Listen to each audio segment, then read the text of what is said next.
feel free to ask questions, because that's what keeps the live stream going. As you can see, the skid loader's in my background. Did have some malfunction with that Sunday, but it's good now. We got Matt in here from Galena. Matt, since you're in here, how's the audio? Tell me about some audio, guys. Hi, Jay. Jay from Canada likes the logo. So, Jay, that logo, let's not say that's like a permanent deal. It's just something that we kind of came up with to play with a little bit. Audio is awesome. The stove's going in the background, so sometimes that stove, like if I'm recording a normal episode in here, that stove, the noise comes through really, really loud. So, sweet. Georgia Golf. Hobie was watching Karen Creek. Man, I haven't put no Karen Creeks out for a while, brother. We got the Aussie golfer in here. We got the neighbor, Sean. My neighbor, Sean, was probably impressed that I was mowing last night. So between last night and tonight, we got our final mow in on the property and fairway, green, tees. I power washed the mowers late into the night last night. The mowers are officially put up for the year. Officially put up. We got somebody here from Dayton, Ohio. Yeah, mowing season is over here in Ohio finally. So, no special reason to come on here tonight. It was just, actually a couple of my friends might be coming over, and I had a few minutes just power wash the skid loader, so I thought it'd be a good time just to jump in and let's reconnect and see how everybody's doing, and see if we can answer some questions for you guys. We've got a former caddy in here from Illinois and Colorado. Yeah, it's Matt says it's been crappy weather. Last couple of days not been too bad. We got a big cold stretch coming into Ohio tonight. So tonight I mowed the green, so that's something interesting maybe to touch on. I mowed the green for the first time in probably pushing 3 weeks, and by God, I got a half a basket in the walk behind. So, and it mowed up pretty good. Actually, I created some content afterwards, and I got some content built up for some shorts. So I actually played all 9 holes, and it putted pretty well.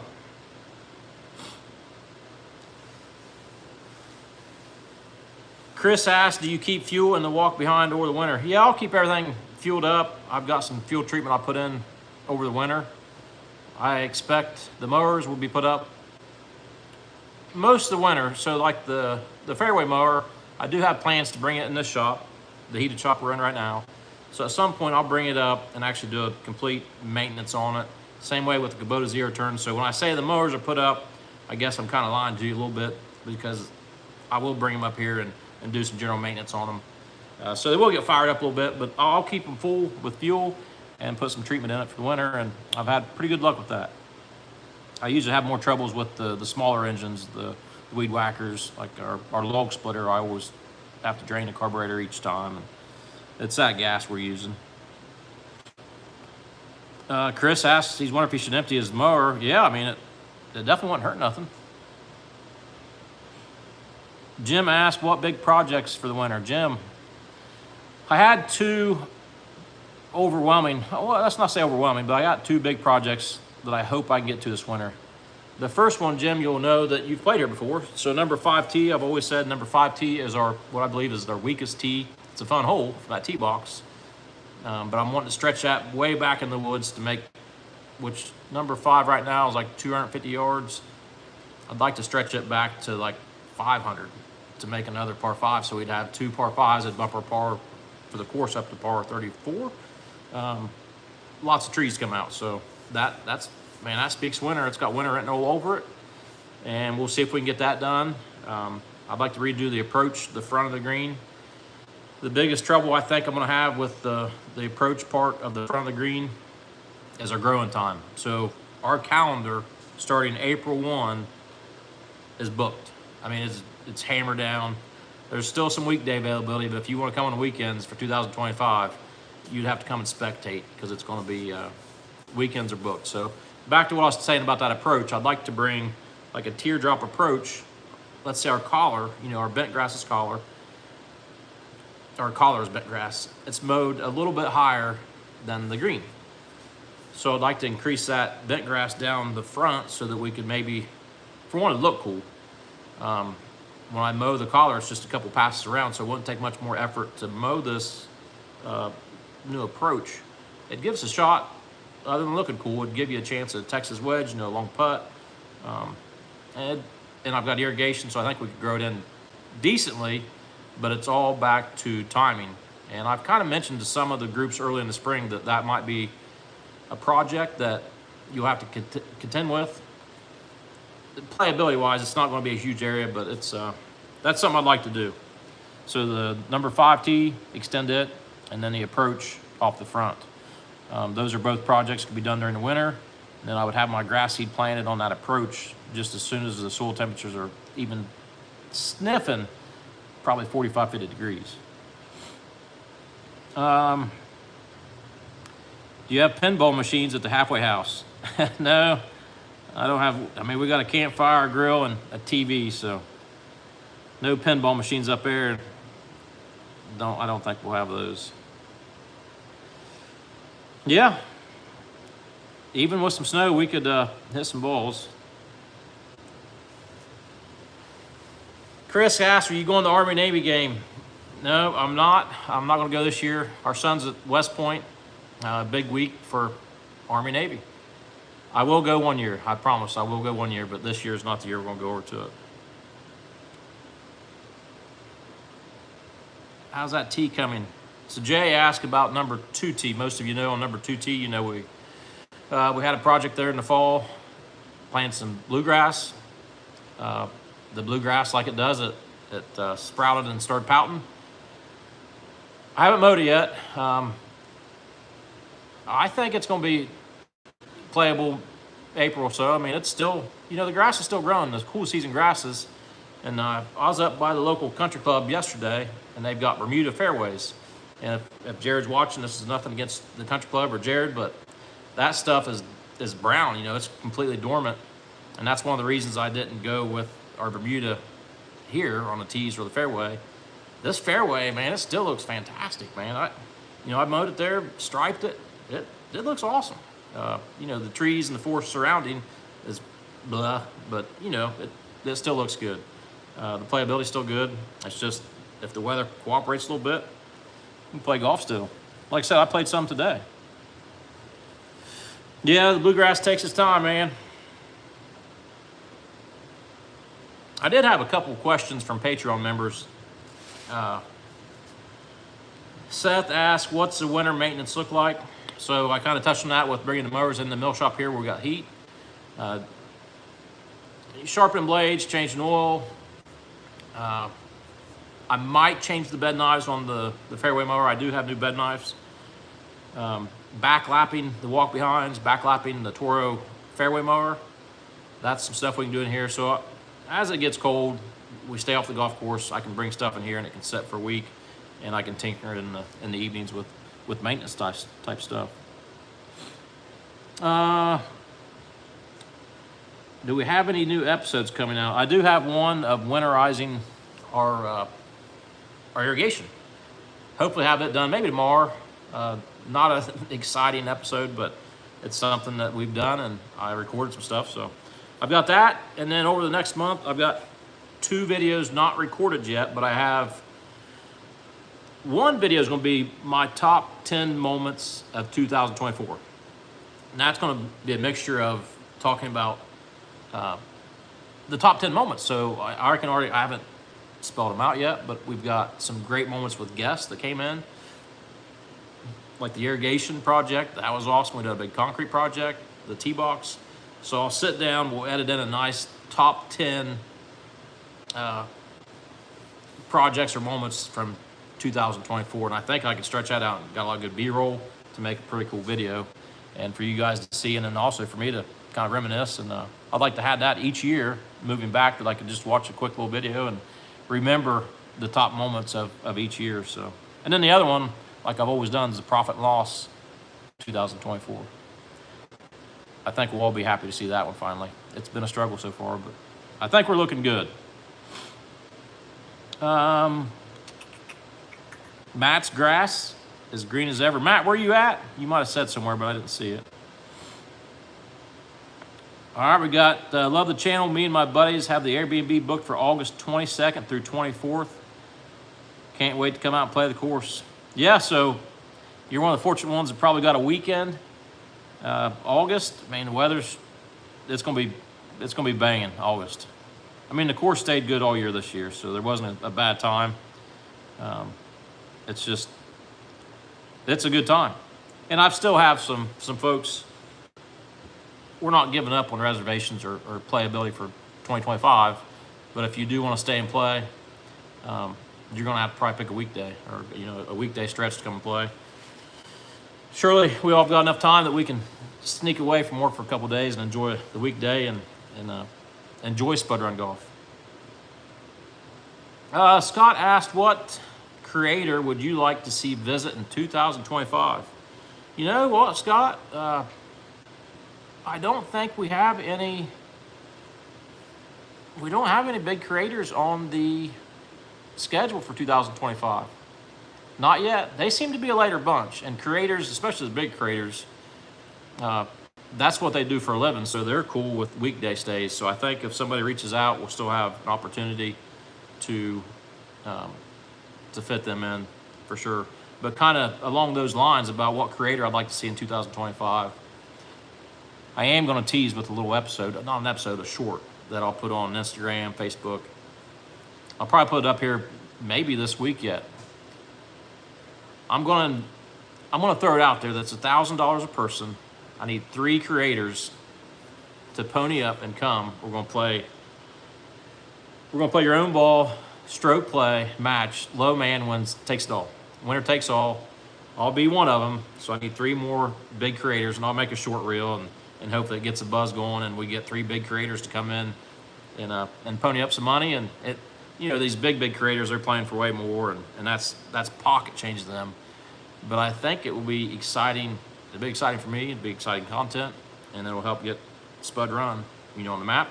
And I will have home course advantage, obviously, but I still think I'll put up a fighting chance as long as I can get through hole number 8. Come on. Jim asks, is your son able to make it back from West Point for the holidays? Yeah, he's coming back. He's got a pretty good break over Christmas from West Point.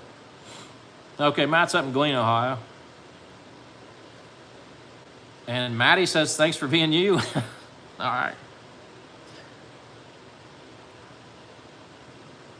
Yes, sir. Got Georgia Golf Collective. Come on. Back to my Patreon questions.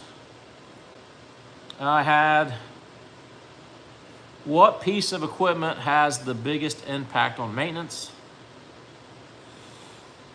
I mean, for day-to-day maintenance on equipment. So for the first, year and a half, I mowed the fairway with the 0 turn. And I've got to say, when the fellas came up, Billy and Sean came up and gave me that equipment, I got that Toro fairway mower. I don't think I could ever live without one of those. If that old thing takes a dump on me, I'm going to have to pony up and buy one. That might be the answer to that question. What piece of equipment makes the biggest impact? It could possibly be that Toro fairway mower, because I don't think I can live without it anymore. Obviously, your greens mower, you got to have that. But I guess surprisingly to me was that fairway mower, how well it cuts. The reels, it makes a healthier turf. And I probably couldn't live without that moving forward. It's been awesome. We also had a question from Alex, and this is kind of changing gears a little bit, but most of you might know that I spend not a lot of time, I spend at least 1 or 2 weeks a year down in Myrtle Beach. So Alex asked, what's your top 3 must-play courses in Myrtle Beach? And Myrtle Beach has gotten a big old boost, I would say, over last year from creators like the Bryan brothers, spending a lot of time down there. That's really helped Myrtle Beach golf. I mean, Myrtle Beach golf's always been, they say it's the golf capital of the world. There's over 100 courses within a 60-mile stretch. Plenty of golf down there. So when you ask the top 3 must-play courses that are public, I mean, I think I've got to put Tide water on it. Oh, man, I don't know if I can do top 3 now. You got me thinking. I mean, if any of you have been down to Myrtle Beach, type in your top 3. Let's argue about that, because let's say Tide water for sure. Then I think it's a toss-up between the barefoot courses, Caledonia, and probably River's Edge. Kind of mix it up out of that, I don't know. I mean, there's several more that you need to try to play if you're down there. But that's, and the problem with that, I guess I should say, is the Tide water, like River's Edge and Caledonia, they're probably an hour and a half, hour and 40 minutes away from each other. So over the stretch with traffic and stuff, it does become an obstacle to get to those places. So typically when we stay and play down there, we kind of pick our courses according to where we're staying and playing. So a couple years ago, we stayed further south of Myrtle Beach, and that allowed us to do the True Blue, Caledonia, TPC. Those are all kind of on the south end. This past summer, I got to play the Dunes Club, which was crazy awesome. You know, they got a PGA event there. Oh, yes. So Ross had an idea. Ross is from Maine. Ross has been here a couple times. Ross and I have talked about like a Spud Run meetup, to where I kind of spearhead a not so much a movement, but a trip to where, you know, I say, all right, Spud Run faithful, you cronies, we're going to Myrtle Beach on such and such a date, you know, who wants in? And then if there's 16, 32 of us, however many it is, I would, you know, pre-pick foursomes, and we'd play 3 or 4 days and maybe throw some points together. Ross is on to something, and Ross, you should know that if we do get to that point, I'm going to vote you in as the grand poobah of that trip. You're going to be in charge. I'll be like the facilitator. I'll be like the NASCAR driver. You're going to be like the pit crew, mechanic, everything. I'm just want to show up and have fun. How about that? Yeah, Barefoot's fantastic. Barefoot's got several nice courses down in Myrtle Beach. I think just one more question from the Patreon. Has it become overwhelming with all the emails and golfers? No, the golfers definitely not. I will say it's nice to have a break right now with the season. In the summer, it's very busy. But the emails, yes, they are very overwhelming. I get tons of emails, and I try to keep up. The emails do get overwhelming. I've kind of got a copy-paste response, because the biggest question I get is, you know, people just want to send me a date, and they want to say, hey, I want to stay, you know, July 6th and 7th. Well, there's kind of a process to go about that. So I've kind of got a copy-paste response to emails. So that helps time-wise. And then usually when somebody sends me an email question about staying and playing, I'll respond with my copy and paste, and it usually leads up to 2 or 3 follow-up emails. So the emails do consume my, you know, when I'm sitting on the throne in the mornings, that's the time to catch up on emails. There's always emails to respond to. But that's part of it. And we're a small channel. I can imagine, we've touched on this before, but your bigger channels like, you know, your Bob Does Sports, I can't imagine the amount of messages that these cats get. And yeah, it's got to be crazy, crazy. I've actually reached out to the Brian Bros about going down to Salina Golf Club and doing like a behind the scenes. Emailed them probably 4 times, and no response yet. Now, they do kind of follow me on Instagram, so there's a fighting chance your boy Spud gets in there, but we'll keep trying a little bit. Matt's a retired teacher. He plays 2 to 3 times in a week in a season. All right. I think old Roger Dodger just rolled in. It's a high-flying farmer. You got to say hi, brother. You bring food? Beer 30, old bud. He's shutting me down. You bring any food, Buck? Yeah. There you go. So, what do we have here? And we've got deer jerky. I'm not gonna turn that down. We'll shut this show down for deer jerky. Somebody asked, Alex, I see your boys riding dirt bikes in some of the videos. Does old Spud got a little motocross in his blood? I could go on and on with that forever, but no. Yeah, we've done some motocross. The boys have always been into it. We actually, my wife and I, with the help of a bunch of friends, we actually ran a motocross track for like 10 years. It was a pretty big deal. I mean, people came from all over the country to race at it. It was a real big deal. So, and yeah, we do have, there's 2 different motocross tracks here on the property. Tons of trails in the woods. I'll probably touch that on the next episode. More about the property kind of, but we've got almost 140 acres here. And there's trails and there's lots of stuff to do other than golf, believe it or not.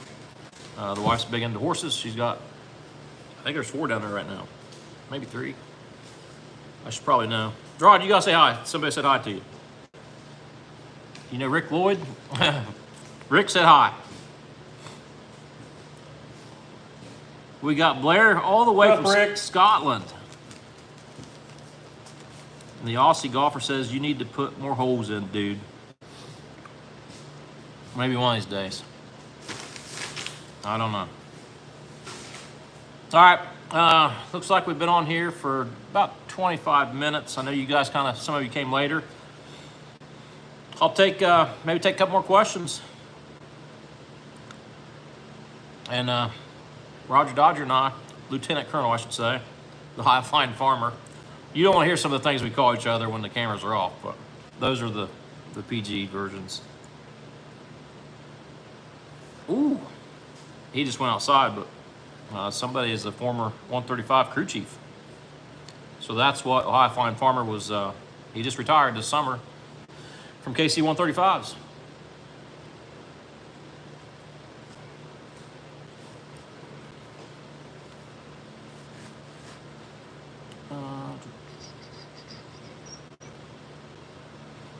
Got all the Patreon questions answered.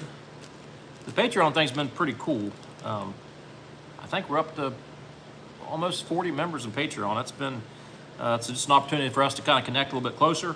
We've got some cool things coming up next year with Patreon. It's been fun. Sean says it's fun time over there. I reckon it is, brother. Any more questions? Last chance for questions before we get off here. I'll be happy to answer them. It felt good, though, to get on here tonight, on Tuesday night. And I guess it didn't give you a lot of updates, but we talked about, wrapping up the mowing season. I do got to put my application of snow mold down on the green. But I'll probably do that in the next week. Matt asked, do you guys ever walk the course, or we always use carts? That's actually a good question, Matt. So we had a school out, a junior high school that came out and played, and they walked. The coaches kind of use carts, but so for example, next in 2025 in August, our county fair is in August. We take our carts, people rent the carts, so there's no carts that week. So there's been a couple people wanting to stay and play that week, but I've said, hey, we don't have no carts. So it's kind of impossible, man. If you've been here, there's some big hills. I mean, like number 9T, it would whoop your butt walking up and down that. And like from it's just a lot of walking because you're walking to the green and you're walking back to the tee. It would be tough. I'm not saying it's not doable, but I don't think it would be enjoyable. So we usually, I'm not against people walking the course, but I'm just saying it's the carts are kind of a necessity, and especially when people come here, when they got the place themselves, they can by using the carts, it gets them a little more mobile, so they can. Just get more golf in and get around a little quicker. And yeah, that was a good question, though. Good question. Right now we're up to, I think we have 5 carts. And as I sit here right now, all 5 carts, they're put up, but they are running, which is a win.